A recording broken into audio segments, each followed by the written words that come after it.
It's crazy that they're fighting these raids. They're actually trying to fight, like, arresting people that are criminals. Like, I don't know. Why would you do this? Garrett Tenney is live for us in Chicago. Garrett.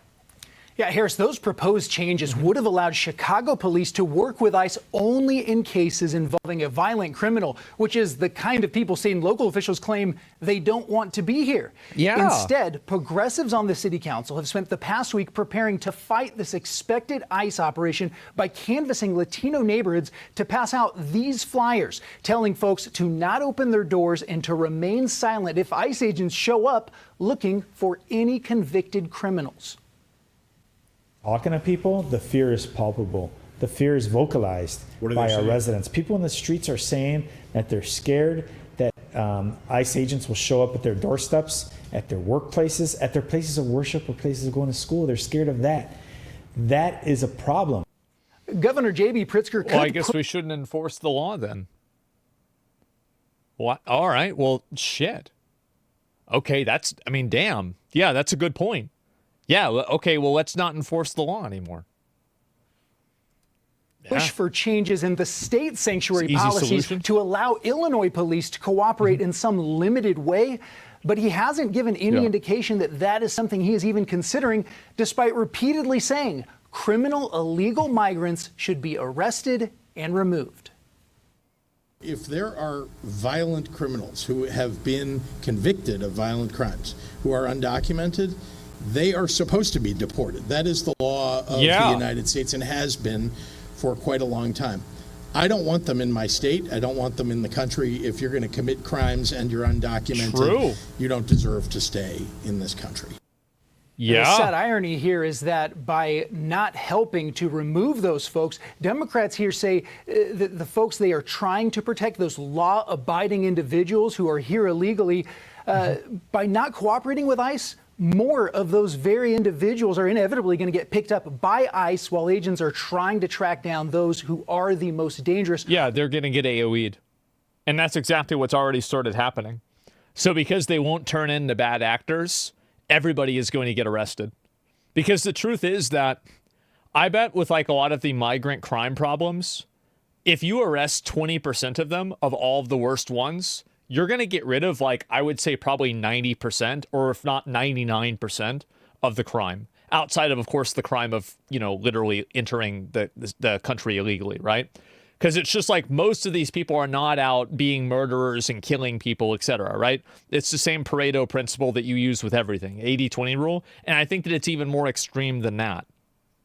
Yeah, the 80-20 rule. Yeah, exactly. That's not true. Of course it is. One example, Harris, during an ICE operation in Chicago back in 2018, agents arrested 156 migrants. Of those, only 74 had criminal convictions. The other half were folks who just got caught up and were collateral arrest. Tom Home and others are warning we're almost it's not like these people are just like caught up into nothing. I mean, if they're still here illegally, they shouldn't fucking be here either. Right? Like, it shouldn't be your focus to go after them first, but let's not pretend like you should ignore them either. Certainly going to see a lot more of that because of these sanctuary policies. Yeah. Harris? And just so I'm clear, I mean, if they came here illegally, they already committed a crime. They broke our laws of sovereignty. That's correct. So there's 156. Yes, 74 had committed crimes either in their former countries or in this one. Yeah. But the balance of that was, from what you're saying, and that's what I want to get straight, they were here illegally anyway. Here illegally, not violent criminals, though. And that's what the administration is focusing on in this initial set of operations. Which is the most reasonable and the smartest way to approach the topic. Literally any smart person would look at, like, even if you're dumb, you would be like, well, let's get the really bad ones before we get the bad ones. Duh. All right, that's helpful. The Garrett, big bads Gianna first. Caldwell, Fox News political analyst. Gianno, look, I made a fine point of this because it matters. The last administration was trying to legalize coming across our border in many illegal ways. Whether you crawled in, you went around the security checkpoints, they just wanted, okay, well, if you got here, you're safe. That's not how it works. That's not sovereignty. That's an open door.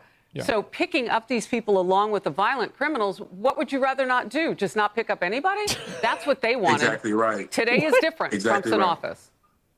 100%. Oh, And Governor God. J.B. Pritzker speaking out of both sides of his mouth, saying he doesn't want violent criminals there.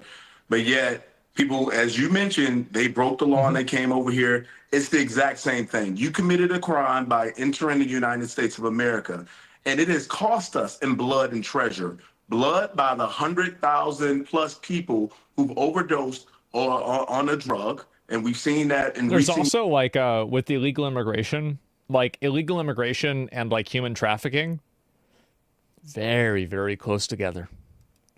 years since Biden has taken office, and treasure with the billions of dollars of resources that are being usurped from the people of Illinois and the people of the city of Chicago, New York, and all across the country. It must come to an end, and thank God this day has come with Donald Trump in office to get the country back on its feet. Well, look, you knew that there'd be pushback. There has been from day one with that immediate lawsuit slew against DOJ, the Department of Government Efficiency. Now there's more legal action. Democratic attorneys general are suing across the country. They're suing President Trump over his birthright citizenship executive order. Here's a map showing the lawsuit spread across 22 states. Constitutional law professor Jonathan Turley says he believes this issue could make it all the way to the U.S. Supreme Court. Why? I think guaranteed it's going to the Supreme Court. Like it's not even a question. And I think that's working as intended. I mean, Trump stacked the court. The court is probably going to be the most in his favor than it ever has been, and probably ever will be unless somebody else steps down. So I think that's what the plan was. The real value of the executive order a feature, is not a that bug. it has binding legal effect on anything other than federal agencies, but that it could trigger a long-awaited court fight to bring clarity to this issue. It could ultimately go in front of the Supreme Court. Your reaction? Yeah, fucking obviously. Well, I think he has a point there, and I would never challenge the professor. I think he's excellent in his legal commentary. So, yeah, there would be a court fight in the Supreme Court. But the facts of the matter are we should be focusing on Americans first, people who've built a life here, not people who decided they were pregnant and they came across just so they can have a child within the United States and get those particular protections. I can't see how anybody can reasonably listen to him and say no. How can anybody see that and not agree with it? Yeah, I mean, it's not even a question. You can't? Yeah, I don't understand it at all.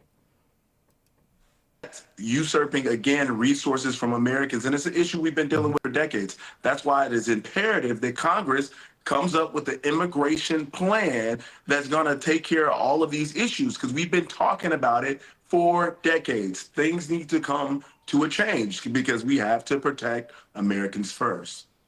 Well, look, you and I were at events in Washington for the inauguration, one in particular where Tim Scott and Byron Donalds from Florida, Congressman and Senator Tim Scott. There is this focus on being able to do those big bipartisan things. Just real quickly, what was your take on lawmakers you talked with?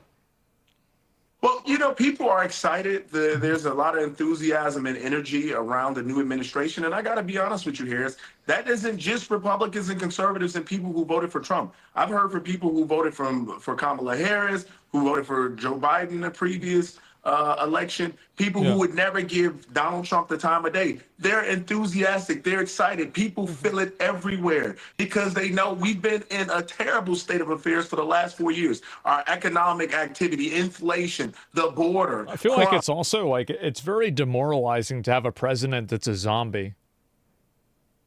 It is. It's demoralizing. It's like fucking Rohan in the Two Towers. Yeah, everybody's in a bad mood. Well, fuck, of course they are. This shit sucks. Yeah, no, I'm just being honest, right? I mean, damn, we got just to be honest. These are issues that impact every American. And they're now thinking, wait, we got a guy who's now in office who means business. And that's why people are excited and they're looking forward to 4 years of Donald Trump. And folks who didn't vote for him, many are looking to give him a chance. John Caldwell, thank you. Good to see you. Thank you He's for having me. completely right. Hey everyone, I'm Emily. Yeah, he's 100% right. Catch me and my. I think that he's representing what a lot of just average people believe. Like, that guy, 100%. Yep, there you go. Joe Biden reminds me as a substitute teacher and the class goes crazy. Yeah, he's this, he's one of the substitute teachers. It's like, if you get him, it's like, yes, bro, like, we're about to go ape shit. Absolutely. Yeah, he's looking forward to it. Yeah, and I feel like also a false economy did do well under Biden. Well, the thing is that when you look at the economy doing very well, is that it's what Bernie Sanders said. The economy is doing very well on paper, but a lot of those gains are gains that are occurring at people that already have millions, if not billions of dollars of wealth acquired. So, like, on paper, the number is going up, but in people's everyday lives, it's not. And so that's the problem, is that they're creating this abstract argument for like GDP or something like that. GDP doesn't fucking matter. It could be up or down or anything. But if you don't have enough money to buy food, you don't give a fuck what the GDP is. Yeah, so that's what I think. And no, most jobs are being made manufacturing jobs. Well, I don't know. I mean, I'm just saying in general, right? Wealth of companies is tangible. CEOs are wealthy on paper. Yeah, no, I understand that. But, like, that's what my point is that I feel like a lot of that wealth is kind of misrepresented. You know, GDP is toward the boss. Okay. If we don't think that other people are like us, that means that we're something other than average. Trust me, we're not. Well, I don't know what you mean by that. But, yeah, GDP is a scam for the daily American. Well, what I'm saying is that a lot of this wealth growth, it happens at the top 0.1% or 1% level. Like, for example, like for me, I've made a ton of money, right? And like, absolutely, it's been great for me because I've had a lot of stocks and those stocks have made money. But for an average person that's just getting they're dealing with like a living wage, it's not the same universe. And it's not even close. And I wish people would realize the difference between those two things. Yeah, at USA 20 trillion GDP, average American doesn't see any of it. Exactly. And then you ask yourself why people want to become, and that's the thing, is people see these numbers and young people see these numbers and they're like, you know what? Fuck this. I want Luigi. Really? That's what they think. And it makes sense. How could they not think that? How can they not feel that way? Of course you're going to think that.